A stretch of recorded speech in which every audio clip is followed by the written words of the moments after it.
नमस्कार दोस्तों, स्वागत है आज की बात में।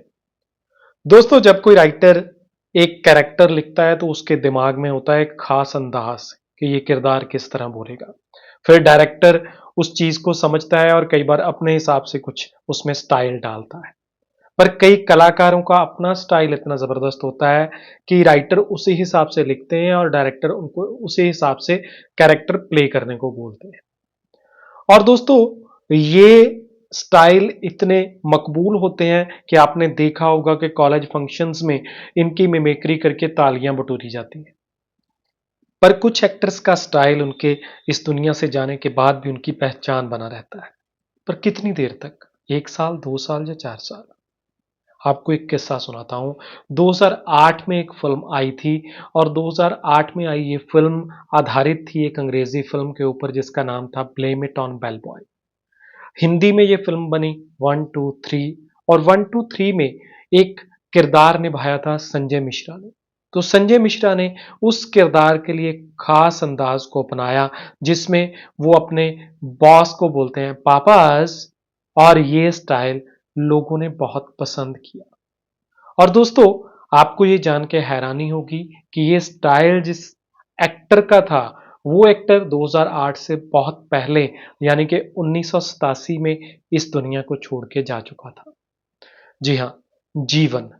जीवन का ये स्टाइल उनके साथ अमर हो गया और इस स्टाइल को लोग अभी तक पसंद करते हैं। अगर इनके बैकग्राउंड की बात करें तो ये रॉयल फैमिली, गिलगिट बलोचिस्तान की रॉयल फैमिली कश्मीरी पंडित थे। इनका असली नाम था ओंकारनाथ धर।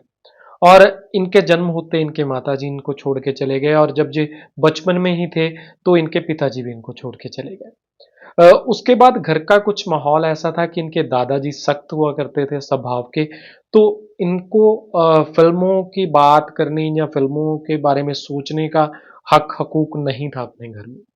पर ये हीरो बनना चाहते थे तो ये घर से भाग गए जवानी में 26 रुपए अपनी जेब में लेकर। मुंबई में आकर इनको नौकरी मिली एक स्टूडियो में, जो मोहनलाल सिन्हा जी का स्टूडियो था। और उस स्टूडियो में नौकरी में इनका काम होता था जो रिफ्लेक्टर्स होते हैं उनके ऊपर सुनहरी पेपर चिपकाना। फिर मोहनलाल जी को पता चला कि इस लड़की को तो एक्टिंग का भी शौक है। तो 1935 में एक फिल्म जो बनी फैशनेबल इंडिया, उस फिल्म में उन्होंने जीवन जी को एक रोल दिया और इनको नाम दिया जीवन। जीवन हीरो बनना चाहते थे पर जब इनको हीरो की भूमिकाएं नहीं मिली, इनको पता चल गया कि मैं हीरो नहीं बन सकता हूं, तो इन्होंने मास्टरी की विलन बनने में। और फिर विलन का एक बहुत लंबा करियर 1950 से लेकर 1980 तक बहुत सी यादगार फिल्मों में यादगार किरदार निभाए इन्होंने विलन के। वो नेगेटिव किरदार चाहे रोटी फिल्म का हो, वो नेगेटिव किरदार चाहे धर्मवीर फिल्म का हो, या वो नेगेटिव किरदार चाहे अमर अकबर एंथनी फिल्म का हो। दोस्तों, ये विलन की इतनी सजीव एक्टिंग करते थे, इतनी नेचुरल एक्टिंग करते थे कि एक बार ये मुंबई से बाहर एक शो करने के लिए गए और जब ये रेलगाड़ी से उतरे तो बहुत से लोग इनका स्वागत करने आए थे।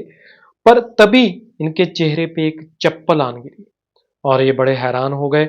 तो इससे पहले कि कोई दूसरी चप्पल मारता, लोगों ने देखा कि कुछ दूर खड़ी एक महिला इनके ऊपर चप्पलें बरसाना चाहती है और वो दूर से खड़ी ही गालियां दे रही थी। जब इन्होंने बड़े प्यार से पूछा कि देवी जी आपने मुझे चप्पल क्यों मारी, तो वो बड़े गुस्से में बोली, कहती तुमने इतनी लड़कियों की जिंदगी खराब की है, इतने बच्चों को यतीम किया है, इतने परिवार तुम्हारे कारण लुट गए, तो तुम्हें जूते नहीं पड़ेंगे तो और क्या होगा। तो ये एक, आपको चाहे लगे कि उनकी वहां पर बेइज्जती हुई, उनके साथ बुरा हुआ, पर एक एक्टर के लिए इससे बेहतर कुछ नहीं हो सकता कि उसको असल जिंदगी में लोग उसी तरह का मानना शुरू कर दें जिस तरह का वो पर्दे के ऊपर दिखाई देता है। हालांकि जब इनको इनकी एक इंटरव्यू में किसी ने पूछा था कि नेगेटिव किरदार निभा के आपको कैसा लगता है, तो इन्होंने बोला था कि नेगेटिव किरदार निभाने से ये हुआ है कि मन में जो भी गलत ख्याल आता है, जो भी बुरा काम करने को दिल करता है, वो करने का मौका कैमरे के सामने मिल जाता है। तो उससे ये हुआ है कि मेरी पर्सनल लाइफ, मेरी फैमिली लाइफ काफ़ी शांत हो गई है, काफ़ी मज़ेदार हो गई है और जब मैं शाम को घर पहुँचता हूँ तो बड़ा अच्छा लगता है। इसी इंटरव्यू में हँसी-हँसी में जीवन ने कहा था कि जिस दिन मेरी शूटिंग नहीं होती है, उस दिन मुझे कुछ ज़्यादा अच्छा लगता है क्योंकि उस दिन अपने बच्चों के लिए मैं एक अच्छा आदमी होता हूँ। जीवन के बेटे किरण कुमार भी फ़िल्म इंडस्ट्री में एक अच्छे एक्टर हैं जो अभी तक भी कार्यरत हैं। दोस्तों नेगेटिव किरदारों के साथ-साथ जीवन की एक और ख़ासियत थी जो एक रिकॉर्ड इनके नाम है, जिसमें महादेव फ़िल्म के साथ-साथ और बहुत सी फ़िल्मों और बहुत से टीवी शोज़ में इन्होंने निभाया है नारद मुनि का कैरेक्टर। नारद मुनि का किरदार निभाना और नारद मुनि का किरदार निभाते हुए अलग अंदाज में बोलना, नारायण नारायण इनकी पहचान बन चुका था। यहां तक कि एक बार एक अखबार में लिखा गया कि अगर ऊपर से नारद जी खुद भी आ जाएं और वो जीवन के अंदाज में नारायण नारायण ना बोलें तो हमको लगेगा कि ये कोई बहरूपिया है। दोस्तों जीवन की मकबूलियत का फायदा एक बार धर्मेंद्र ने भी लिया था। जी हाँ, धर्मेंद्र अपने चचेरे भाई वीरेंद्र को पंजाबी फ़िल्मों में लॉन्च करने जा रहे थे। 1975 का दौर था और फ़िल्म बनने जा रही थी तेरी मेरी एक ज़िंदगी। तो धर्मेंद्र ने जहाँ बॉलीवुड से गेस्ट अपीयरेंस के लिए राजेंद्र कुमार को बुलाया, जहाँ जूनियर महमूद को बुलाया, वहीं एक मेजर कैरेक्टर प्ले करने के लिए उन्होंने जीवन को भी बुलाया था। हालाँकि जीवन ने कुछ और पंजाबी फ़िल्मों में भी काम किया है, जिसमें जग्गा डाकू और मैं जट्टी पंजाब दी जैसी फ़िल्मों के नाम मुख्य हैं। जीवन ने नेगेटिव किरदार निभाते हुए एक सिनेमा को नया आयाम भी दिया, क्योंकि तब तक सिनेमा के विलन को माना जाता था बहुत ही बेरहम, बहुत ही पत्थर दिल। पर जीवन ने उसमें एक नई चीज़ ऐड की। कोहिनूर जैसी फ़िल्में आप दोबारा देखेंगे तो आपको पता चलेगा कि हिंदी सिनेमा में नेगेटिव कॉमेडी कहाँ से शुरू हुई थी। तो दोस्तों आज जीवन का जन्मदिन है। तो जीवन को उनके जन्मदिन पे गुफ्तगू चैनल और आज की बात की तरफ से हैप्पी बर्थडे विश करते हैं और हिंदी सिनेमा में दिए गए उनके योगदान के लिए उनको याद करते हैं, उनको सैल्यूट करते हैं। आप कमेंट्स में ज़रूर बताइएगा कि जीवन का कौन-सा किरदार आपके दिल के बहुत करीब है, जीवन की कौन-सी फ़िल्म आपको सबसे पसंद है, जो आज आपको उनके बर्थडे पे दोबारा देखने का मन कर रहा है। और दोस्तों अब बारी है उन दोस्तों को हैप्पी बर्थडे विश करने की जो जीवन के साथ अपना बर्थडे शेयर करते हैं। तो सबसे पहली बर्थडे विश जाएगी पंजाबी सिनेमा के बहुत ही बेहतरीन डायरेक्टर रॉयल सिंह को।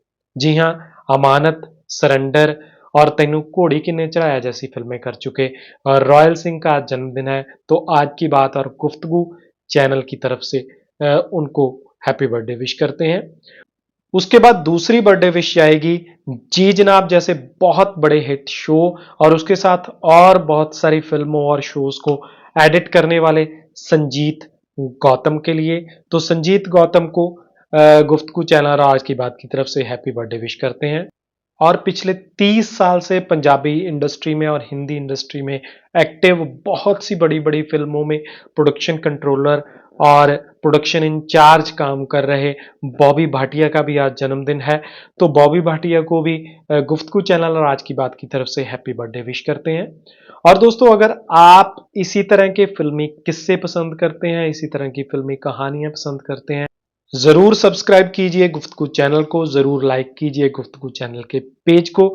और इसी के साथ मैं पवन सिंह आपसे विदा लेता हूं और आज की बात को छोड़ते हैं कल पे।